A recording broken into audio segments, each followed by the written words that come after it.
AIMIM के chief हमारे साथ है ओवैसी जी, सीधी बात उनसे करते हैं। ओवैसी जी, गुजरात दौरे की वजह क्या, इलेक्शन या फिर जो दंगे हुए उसकी वजह? नहीं, हमारा प्रोग्राम पहले से ही तय हो गया था कि रमज़ान में हम आएंगे, हमारे पार्टी के जिम्मेदारों के साथ बैठेंगे, बात करेंगे संगठन के बारे में, विधानसभा की चुनाव की तैयारी के सिलसिले में, और रोज़ा भी खोलेंगे। तो बदबख्ती यह है, अफसोसनाक हिंसा हुई है और इस हिंसा की जिम्मेदारी गुजरात सरकार पर अदा होती है।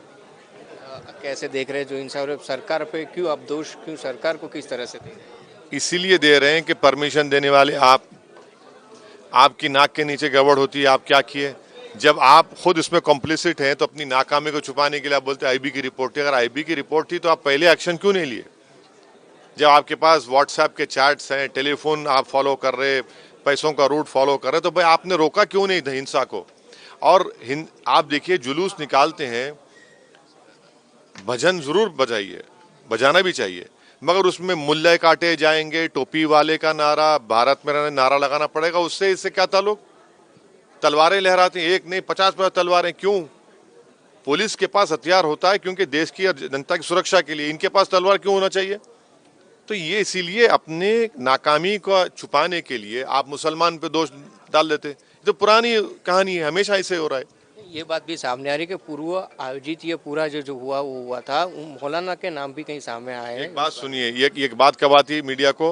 हिंसा के बाद देते हैं ना, आपको बताते हैं। हिंसा के पहले मालूम होता है आपको? वो क्यों नहीं बताते भाई? फिर आप पहले उस मौलाना को जाकर आप बोलते हम आप तुम्हारे पे नजर रखे, या उनको प्रिवेंटिव डिटेंशन में ले लेते।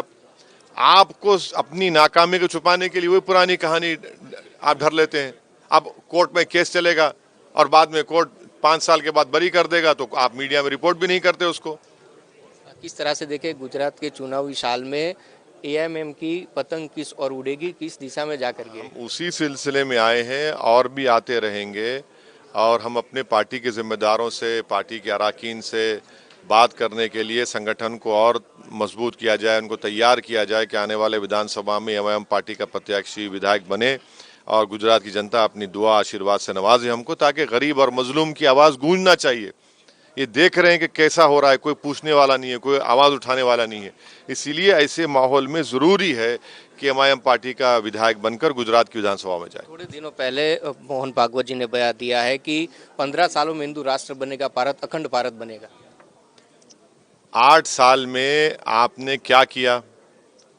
क्या उखाड़ लिया आपने सिवाय नफरत के? दूसरी बात, 1.5 साल से चीन बैठा हुआ है भारत की जमीन पर, हॉट स्प्रिंग में, डेप्सांग में। उस पर क्यों नहीं बोलते आरएसएस के चीफ? क्यों जबान पर चीन का नाम लाने डरते हैं आरएसएस? यही कर रहे हैं। जी, एक फाइनल क्वेश्चन पूछना चाहूँगा। हनुमान चालीसा को लेकर अलीगढ़ और महाराष्ट्र में सरकार को अल्टरनेटिव दे दिए जा रहे हैं, किस तरह से देखते हैं? लाउड स्पीकर को लेकर क्यों ऐसी सियासी गर्मी जा रही है? रूलिंग पार्टी रहकर इस तरह का बिहेवियर कर रहे हैं, आप खुद देख लीजिए, जनता देख रही है। ये थे ओवैसी जी, जिनका कहना है कि दौरे का पूरी वजह थी ये इस साल में जो इलेक्शन आ रहा है, पहले से उनका दौरा फिक्स था, लेकिन जो दंगे हुए उनमें कुछ सरकार का हाथ था, हस्तक्षेप था, ऐसा आरोप और आक्षेप ओवैसी जी ने किया है। कैमरा पर्सन अजय पांडे के साथ उमंग रावत।